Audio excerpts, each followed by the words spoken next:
जी नाज़रीन, मैं अपने अदारे, अपनी टीम और अपने स्टाफ के बिहाफ़ पे आपको अपने प्लेटफ़ॉर्म पे खुशामदीद कहता हूँ। नाज़रीन, दुनिया में तरक्की याफ़्ता कौमें हैं और उन्हें अपनी तरक्की पे, अपनी टेक्नोलॉजी पे, अपने वेपन्स पे, अपनी फ़ैसिलिटी पे, अपने गवर्नमेंट या सोशल सिस्टम पे बड़ा फ़ख्र है। हम ये भी देखते हैं कि दुनिया में बड़े-बड़े प्रोफ़ेसर हैं और बड़े-बड़े साइंटिस्ट हैं, मुहक्किक हैं, रिसर्चर हैं, राइटर्स हैं। उन्हें अपनी राइटिंग स्किल पे, अपने इल्म पे, अपनी दानिश पे बहुत फ़ख्र है और शायद उन्हें किसी न किसी लेवल पे करना भी चाहिए। लेकिन ये जो इल्म है, जो दानिश है, ये जो फ़हम है, अपनी-अपनी एक्सपर्टीज़ हैं, उन्होंने कहाँ से गेन की? किस तरह से उनके पास आ गई? तो आज हम यही बात करेंगे कि जो नॉलेज है, इन्फॉर्मेशन है, स्किल है, प्रोफ़ेशन है, ऑक्यूपेशंस हैं, इनके जो फंडामेंटल सोर्स हैं वो 7 हैं। मैंने और मेरी टीम ने, मेरे स्टाफ ने जो मेरे सामने यहाँ पे पेश किए हैं और मुझे हुक्म दिया है कि आपके सामने ये 7 categories, 7 division, 7 source of knowledge and information पेश कर दूँ। वो वन बाय वन मैं एक-एक करके आपके सामने पेश करने की जिसारत करूँगा। तो सबसे पहला सोर्स है, कोई भी इंसान, जानवर या कोई भी जानदार जब इस दुनिया में आता है तो अल्लाह पाक ने उनकी उसको एक इंफॉर्मेशन या स्किल उसको वदीयत कर दिया, जिसको इंग्लिश में हम इंट्यूशन कहते हैं कि वो ऑटोमेटिकली उसकी जिबिल्लत में, उसकी फितरत में वो नॉलेज, वो स्किल, वो इंफॉर्मेशन आ जाती है। जो ह्यूमन बेबी है, छोटा बच्चा जब पैदा होता है तो उसको फीडिंग कोई भी नहीं सिखाता।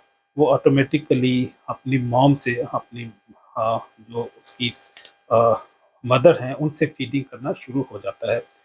मछली के बच्चे को तैरना कोई भी नहीं सिखाता, वो ऑटोमेटिकली अपनी पैदाइश के बाद तैरना शुरू हो जाता है। जो परिंदा है एक वक़्त के बाद उड़ना शुरू हो जाता है, अगर उसकी माँ भी उसको थोड़ा बहुत सिखाती है, लेकिन उसे पता होता है कि उसके जो पर हैं अब उसने परों पे उड़ना है, जिस तरह उस दूसरे उसकी स्पीशी या उसकी नस्ल के लोग उड़ते हैं, उसी तरह उसने फ़ज़ाओं में उड़ना है। और इसी तरह छोटा अगर बतख का बच्चा है, वो अंडे से निकलते ही थोड़ी देर बाद ही पानी के अंदर तैरना शुरू हो जाता है। तो ये इंट्यूशन है, ये जिबिल्लत है, ये नेचर है और ये नेचर कभी नहीं बदलती। वो चाहे साँप की हो, चाहे कछुए की हो, चाहे परिंदे की हो। तो अल्लाह के नबी ने भी जिस तरह फरमाया ना, हमारे नबी अलैहिस्सलातु वस्सलाम ने फरमाया कि अगर कोई शख्स मुझे ये कहे कि ओहद पहाड़ अपनी जगह से हट गया है, उसको तो मैं मान लूँगा, लेकिन अगर कोई ये कहे कि कोई इंसान अपनी जिबिल्लत से बदल गया है, तो ये मैं नहीं मानूँगा। तो इसका इसका मतलब है जो इंसान है या कोई भी स्पीशी है इस पूरे अर्थ में, उसकी एक जिबिल्लत है, उसकी नेचर है, तो उसकी इंस्टिंक्ट की बुनियाद पे वो हमेशा उसकी ज़िंदगी का पार्ट अ रहता है और रहेगा। तो ये पहला सोर्स ऑफ इंफॉर्मेशन है जो किसी भी इंसान को या किसी भी लिविंग ऑर्गेनिज्म को मिलता है। तो दूसरा सोर्स है एजुकेशन का, इंफॉर्मेशन का, वो वालिदैन है, वो माँ है। जिस तरह जो माँ की गोद है वो पहला इंस्टीट्यूशन होता है एक इंसान की इंफॉर्मेशन का, एजुकेशन का। फिर उसका समाज है, माशरा है, रियासत है, हुकूमत है, वो उसकी एजुकेशन का जो बंदोबस्त करते हैं। जो एजुकेशन सिस्टम या एजुकेशन डिपार्टमेंट एस्टेब्लिश होते हैं, टीचिंग इंस्टीट्यूशन होते हैं, वालदैन, माशरा, रियासत, ख़ानदान जो मिल के एक इंसान की ट्रेनिंग करते हैं, उसको एजुकेट करते हैं। ये दूसरा उसका सोर्स है एजुकेशन का या इन इन इंफॉर्मेशन का। जो तीसरा बड़ा सोर्स है वो हवासे खमसा है। हवासे खमसा से मेरी मुराद आँखें, नाक, कान, ज़ुबान और मेरी जो टचिंग की जो प्रॉपर्टी है या मेरी ये जो सेंस है, इसको हवासे खमसा कहते हैं पाँचों को। मैं टच करके किसी चीज़ के उसके फैब्रिक्स, उसका टेम्परेचर, उसकी अपीयरेंस उसको जज करता हूँ। आँखों से मैं दुनिया के कलर देखता हूँ, उनकी अपीयरेंस देखता हूँ। आवाज़ से मैं लोगों को पहचानता हूँ और गानों और तरन्नुम और नगमों को सुनता हूँ और इसी तरह से हम डिफरेंट ज़ायक़ों की चीज़ें खाते खाते हैं, अल्लाह के रिज़्क़ और अल्लाह की नेमतों को एन्जॉय करते हैं। तो गोया ये खवासे हवासे खमसा जो हैं, یہ تیسرا بڑا سورس ہے جس سے انفارمیشن ہمارے پاس آتی ہے۔ جو چوتھا سورس ہے یہ بہت امپورٹنٹ ہے، یہ الہامی کتابیں ہیں، یہ ڈیوائن بکس ہیں، یہ اللہ کے لیٹرز ہیں، اللہ کی طرف سے پیغام ہے، یہ ٹیسٹامنٹس ہیں، یہ سیکرٹ ٹیسٹامنٹس ہیں۔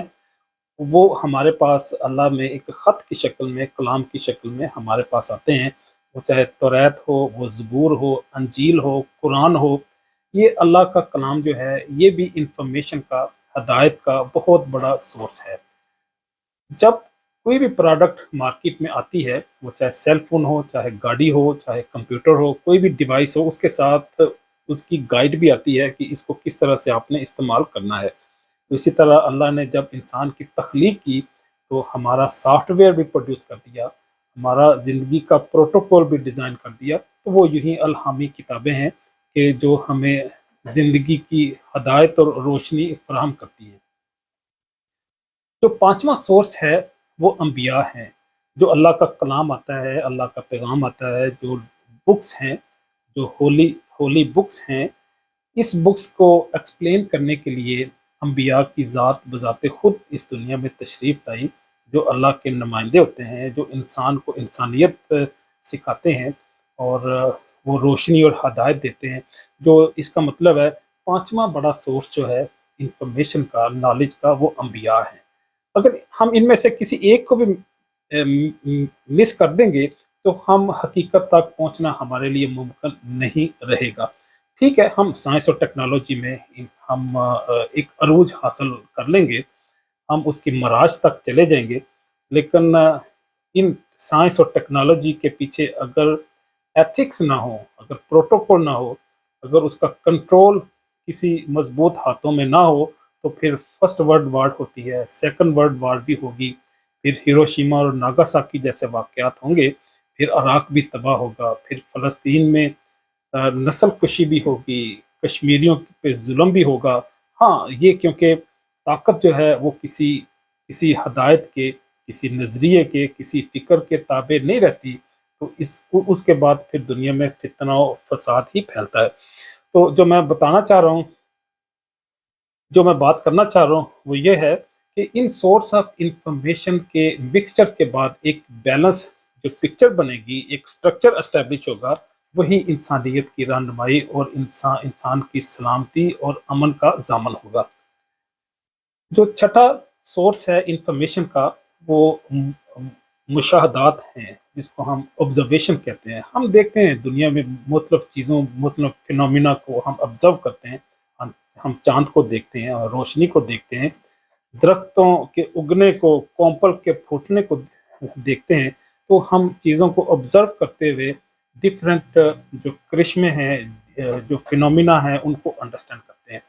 آخری جو سورس ہے وہ ایکچولی ایک سائنٹیفک سورس ہے، جس سے ہم چیزوں کو کنفرم کرتے ہیں، ہم ایکسپیریمنٹس کرتے ہیں، ہم تجربات کی روشنی میں ہم چیزوں کو کنفرم کرتے ہیں۔ ہم نل ہائپوتھیسس ڈیزائن کریں گے یا ہم زیرو ہائپوتھیسس کریں گے۔ ہم چیزوں کو پہلے ہم ایکسیپٹ کریں گے، پھر اسی چیز کو ہم ریجیکٹ بھی کر دیں گے۔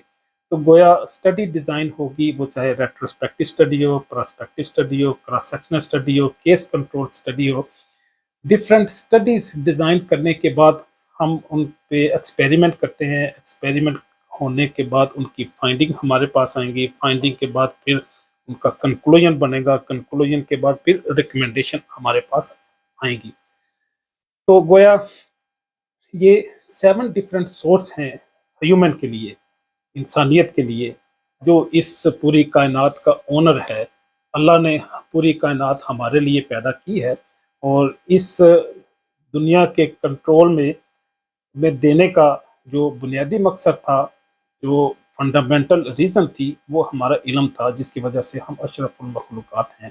اور اس علم کے، اس ہدایت کے یہ 7 سورس ہیں۔ یہ 7 پلرز مل کے ہی ایک کمپلیٹ عمارت بناتے ہیں، جس سے پوری دنیا میں امن و سلامتی قائم ہو سکتی ہے۔ اجازت چاہوں گا۔ اللہ حافظ۔